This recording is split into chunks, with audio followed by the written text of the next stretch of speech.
Le Coran, il est sacré. Allah, il est sacré. La personnalité du prophète, elle est sacrée. Les hadiths du prophète, ils sont sacrés quand ils sont authentiques, même s'ils n'ont pas la même sacralité que les versets du Coran. Et là, on est tous d'accord. Par contre, la compréhension faite par les hommes des versets du Coran et des hadiths du prophète, est-ce que c'est sacré, ça? Bien sûr que non, c'est pas sacré. On sacralise la pensée des anciens. Voyons, Ismaïl.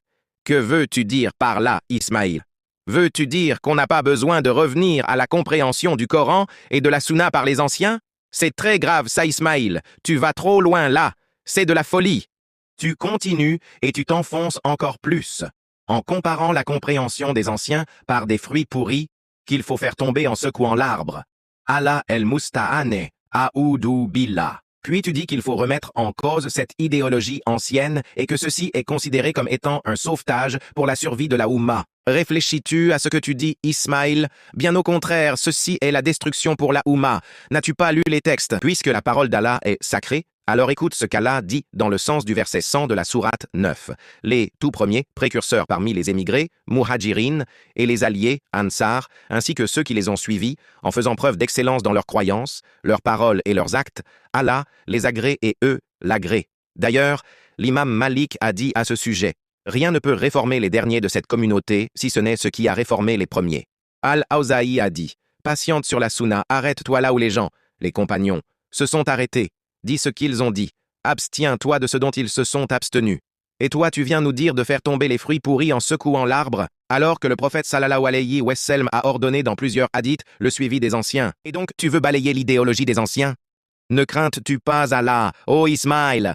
Encore une fois, ne crains-tu pas Allah, ô Ismaïl? Tu dis aussi que l'islam doit s'adapter à nous. Sinon, c'est le trahir et c'est condamner la Oumma à l'ignorance.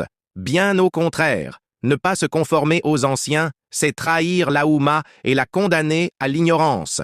En effet, Allah dit dans le sens du verset 115 de la sourate 4, « Et quiconque fait scission d'avec le messager, après que le droit chemin lui est apparu et suit un sentier autre que celui des croyants, alors nous le laisserons comme il s'est détourné et le brûlerons dans l'enfer. Et quelle mauvaise destination! Et il n'y a aucun doute ici que le sentier des croyants est celui de ceux qu'Allah a cités dans le verset précédemment cité, c'est-à-dire les tout premiers croyants.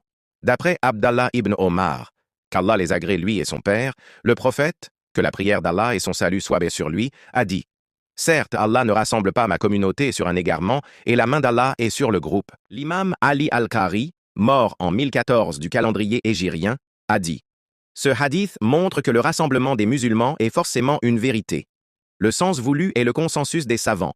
Et on ne prend pas en compte les gens de la masse dans le consensus, car le consensus des gens de la masse ne repose pas sur de la science. Vous comprenez maintenant pourquoi ce frère qu'Allah le guide et nous guide se permet de donner des jugements contraires à celles de nos salafs salis, car il a préféré adopter sa propre méthodologie du Coran et de la Sunna, en délaissant le Coran et la Sunna avec la compréhension des pieux prédécesseurs. Demandez donc à Allah Ta'ala de nous guider sur la voie de nos salafs, la seule voie digne d'être suivie en dehors de tout autre.